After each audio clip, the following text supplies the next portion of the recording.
Pulse 9. They came up with a virtual K-pop girl group. Adobe, who now also made an AI image generator. Google currently is turning into two different directions that in my head don't make sense in the long run.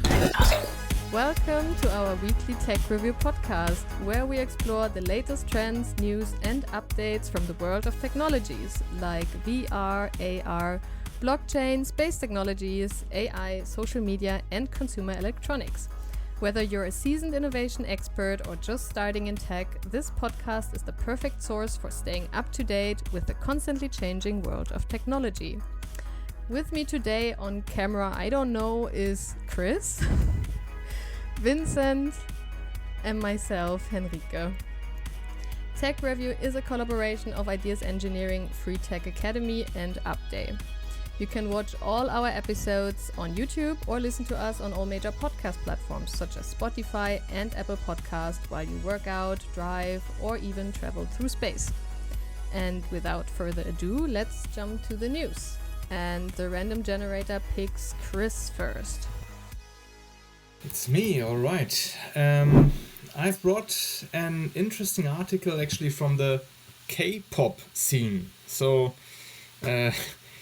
K-pop, for those of you who do not know what that is little strange music genre from Korea, Korean popular music, where we often hear that young artists actually work themselves often enough to death just to meet the high demands of the business and their fans, apparently. So that seems to be quite stressful, quite exhausting there. Nonetheless, there is a new company, a deep learning tech company called Pulse 9, and they came up with a virtual K-pop girl group named Eternity. And the funny thing is that they really sing and dance and interact with their fans just like any other band. The only thing is, or the big difference is, that 11 members in that virtual girl bands group, as said, they are all virtual characters. And by being so, they have racked up millions of views online already and have somehow brought big enthusiasm into the masses. So Pulse 9 actually calls the business with the hyper-real avatars a new genre, and probably that is. So K-pop based on virtual characters. And it's quite interesting what the founders of the company say. I have a quote here. They say, "The advantage of having virtual artists is that while K-pop stars often struggle with physical limitations or even mental distress because they are human beings, oh, such a shame, the virtual artists can be free from these." So we see only advantages here. The good thing is the human artists can save their health, and Pulse 9 will gladly take over and make the big business instead, without any physical limitations in their virtual artists. And I could imagine that this really is kind of a big business. As far as I got it, the wave of Korean pop has smashed into the global mainstream over the last decade or so.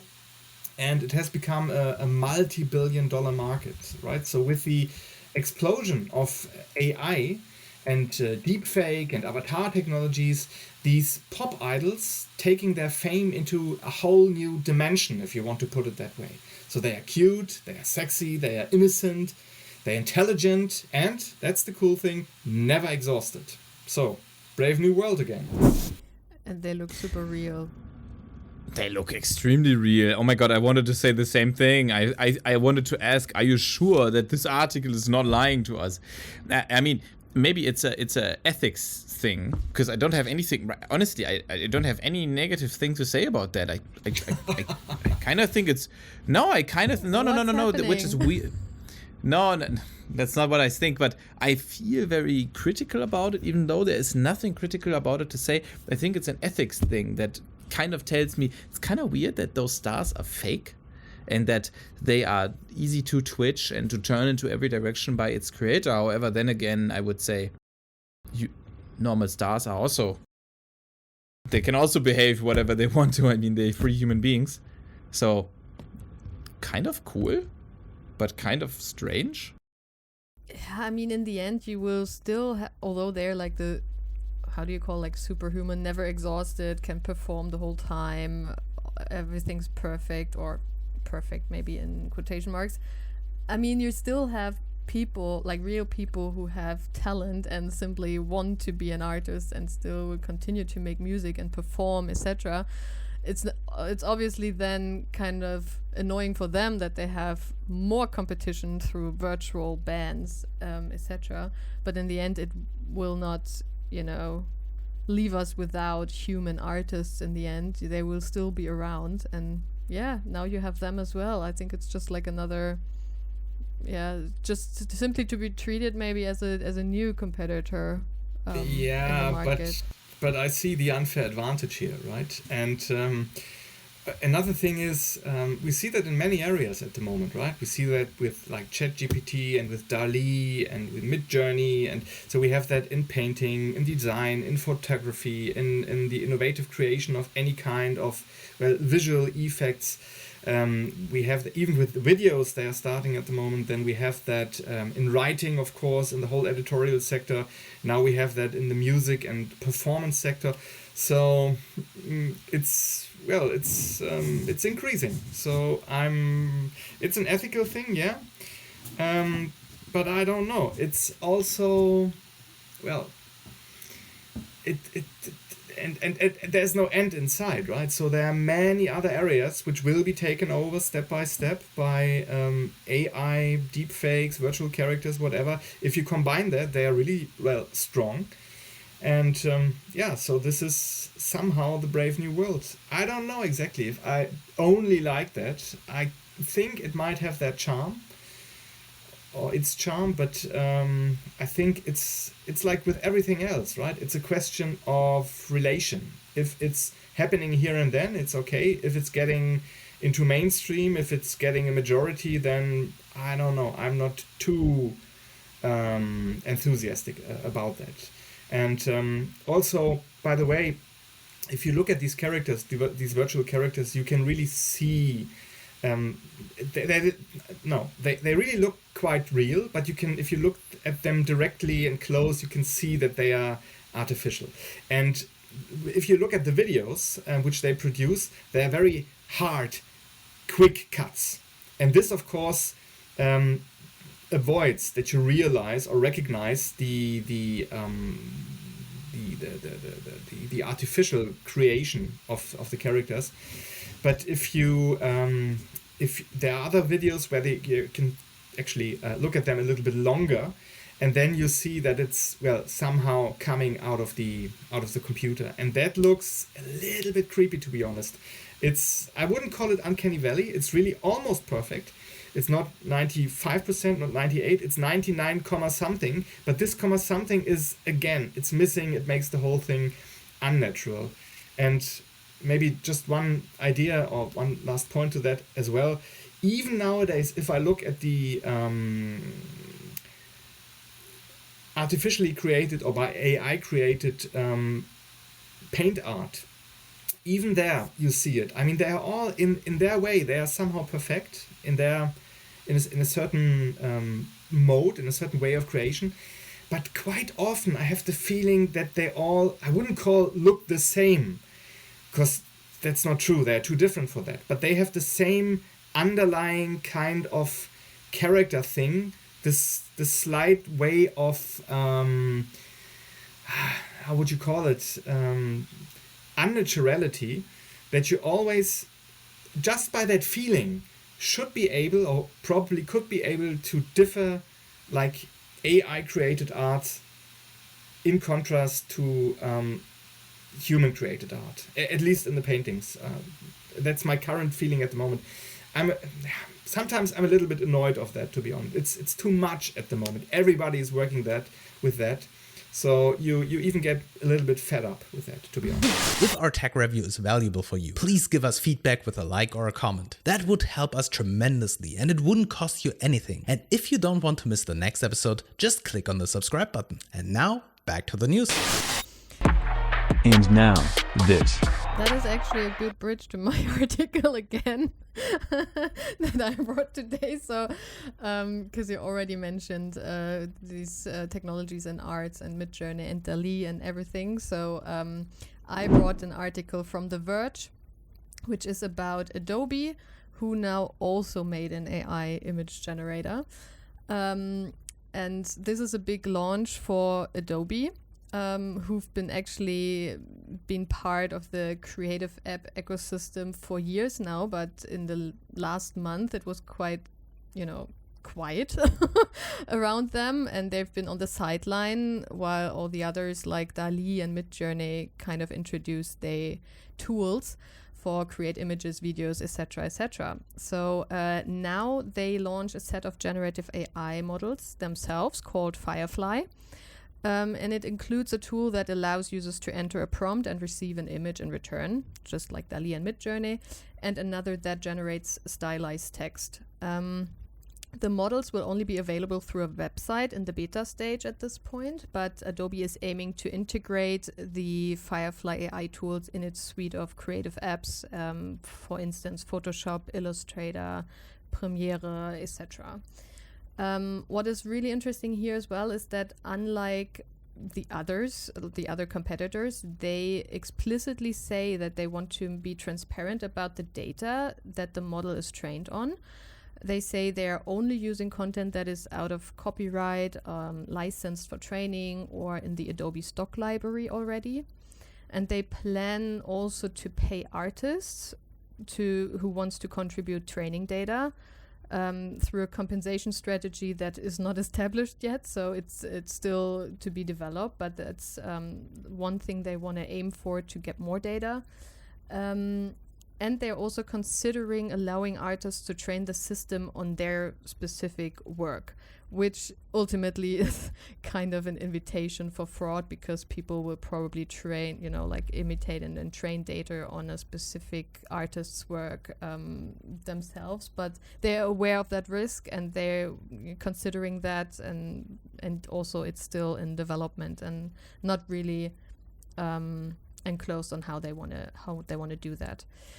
Last but not least, they plan to offer a do not train system, allowing artists to embed requests into their image metadata to prevent actually training systems from looking at them.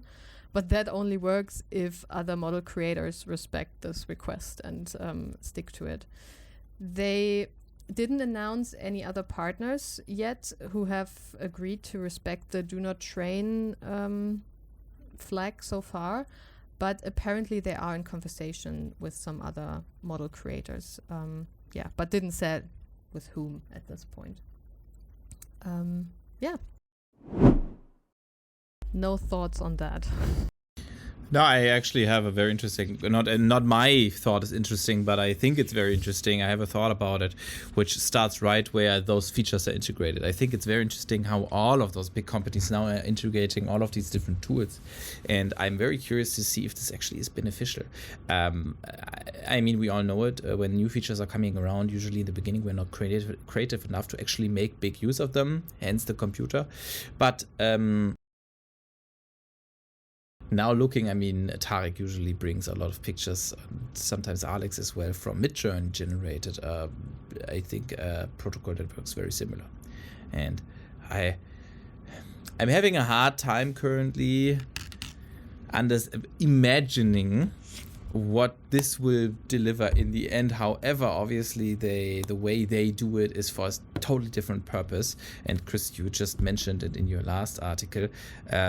We see it in art as well. People are using those models. So, I mean, there must be very valuable, very effective use. However, me personally, Vincent, I'm having a hard time right now comprehending how this will, in the first step, improve processes where creational AI and creative models are in use. Not talking about enhancements, there the use is completely clear.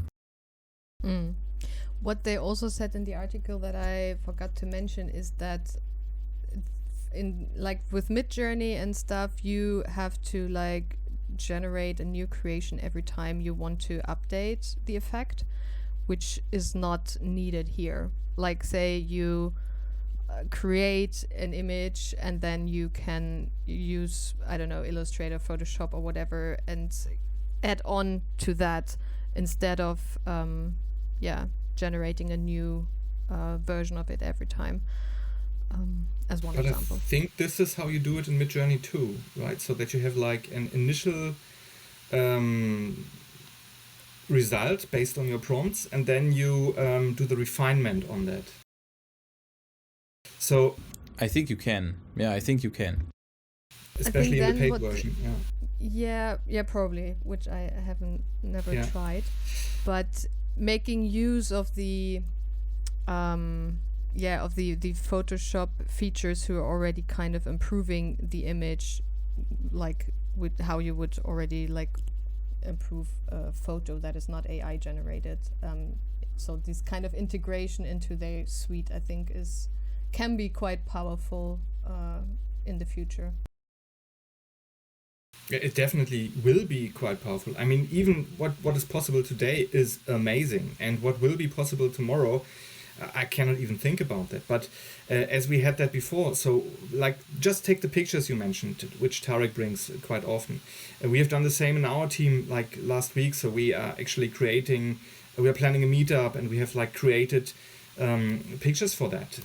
So just based on a prompt, right? So, and it's amazing what kind of results you get there. So if we would have done that the conventional way, so there would be at least one designer be busy for a week or so until he would have brought that result, and now you have it within 5, 6, 7, 20 iterations with Midjourney. So that is an easy thing to go, and this is exactly also what I meant beforehand. So the innovative or the field of innovative artwork is a little bit, well, is to be changed, right, by that. So people, human designers, human artists are being pushed back, and so in the name of efficiency, many companies, for instance, or jobs actually are being handed over to like... Technically, we haven't lost him, I think. Yeah. All these tools. So, there will be a big future for that, no question. But so as said, it has also its downsides. Absolutely. And now, this.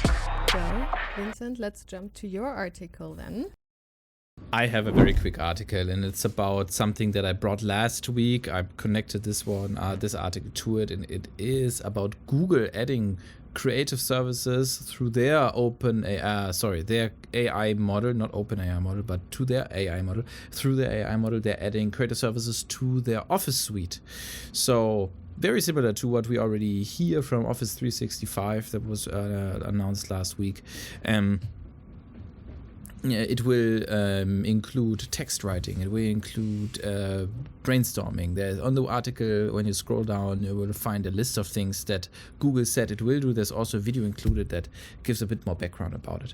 And I find this very interesting because Google currently is turning into two different directions that in my head don't make sense in the long run to be combined. Because we see that Google is getting, and obviously because they're losing currently, Google is massively fighting against AI-created articles and content to be indicated in the search engine. That means that articles that are purely written by AI in the future potentially might not be included in Google search results. On the other hand, they are so massively under pressure from Microsoft to keep up generally with their products that are targeted to the professional users and professional customer clientele, that they add a lot of AI creational features. And at this stage today, of course, this is not a big issue because you have presentations and Word documents and email and the kind of things, stuff you usually would not enter as a search engine result anyways. But obviously, this is the foundation of what then builds a website, builds content that then will be included in Google search results. So I think as those features are getting more complex and more creative and just more integrated into our day-to-day life, we will see that Google will have it tougher and will have it more difficult day by day to keep up with their strategy of, on the one hand, not adding content that was created by AI, and on the other hand, keeping up with other companies that are offering it like that. And right now, this may work as a strike against Microsoft, but I think very soon they will need to soften their policy on one of those both sides. And I'm pretty sure, but this is just my personal opinion, pretty sure it won't be the one that they don't add artificial intelligence created content to their search results, because I think there is no way around adding more AI features to the products that you offer, because otherwise there are too many competitors out there offering something similar than Google, like Google does. Even search engine, when we look at Bing, even though Bing is far away from being as great as Google is, but it's a matter of data and a matter of use, and again a matter of integrating newer features that help you become such a unique product. And therefore I think this is a very tough time for Google. What a nice closing statement. Very good. I hope you like the article. Well, I certainly agree. And I guess right. Chris as well. Absolutely. Yeah. Alrighty, Well, guys. Thank you for listening, everybody. Yes, thanks for today. And we see you again next week with Tarek amongst us. And until then, enjoy the week. Bye-bye.